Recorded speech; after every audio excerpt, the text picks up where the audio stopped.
Jæja, nú ætlum við að hliðra þessu falli. 1 deilt með x plus 1. Við ætlum að hliðra þessu 3 skref til hægri og 2 skref upp.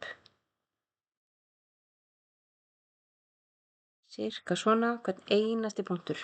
Þið teiknið þetta bara sjálf inn í Desmos, þetta er í bókinni líka. En 3 skref til hægri sem þýðir að í staðinn fyrir að setja x, þarna undir strik, þá setjum við x mínus 1.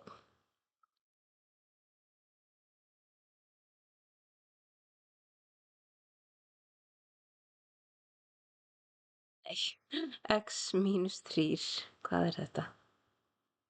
Og svo kemur plus 1. Svona, ekki reikna ef þið eru þreytt, ekki reikna ef þið eru þreytt, bara alls ekki. Og helst ekki gera kennslumyndbönd ef þið eru þreytt.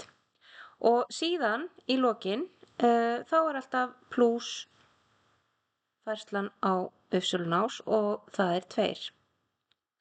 Þannig að þið sjáið að það sem ég geri er að allstaðar það sem er x, að þá setja ég þetta rauða, þá setja ég x mínus 3.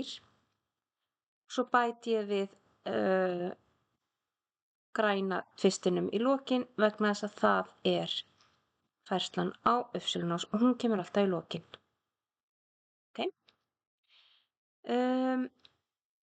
Nú skulum við reikna þetta. Og já, munið, þið ætla að prófa sjálf að teikna Desmos, alveg sjálf. Þá ætla ég að fara yfir vinsælustu klaufavilluna. Ég má þetta alveg fella þennan rauða sviga því það er engin mínus fyrir framann. Þannig hér kemur bara x mínus 3 plus 1 og svo plus 2 í lokin. Allt í lagi. Þá myndi ég vilja skrifa x mínus 4. En það er ekki rétt. Þetta er bara það sem ég var fljótust að reikna í hugunum. En reiknivelin segir mér að hér á að vera x mínus 2. Vegna þess að mínus 3 plus 1. Já, reiknivél. Þannig að þetta er g af x. Heyrðu, já, þær tala bara litlu 6 ára píurnar hérna. Þetta er rétt svarað, þið myndi teikna þetta upp og það væri þetta bara alveg hárrétt. En það er svona venja að gera hérna dæmið samnefnt og nefnarinn hérna hann er x mínus 2. Þannig ef ég lengi bara hér x mínus 2, x mínus 2, að þá fæ ég 1, þetta er það sem var, og svo plus 2 svo sinnum x mínus 2 og x mínus 2 hérna undir, sami nefnari.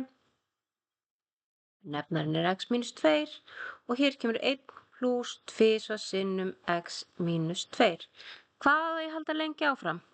Jú, ég geti einfalda þetta meira, ég geti margfalda upp úr sviganum og fengi út hérna að 1 plus 2x mínus 2 svo 2, mínus 4, svona.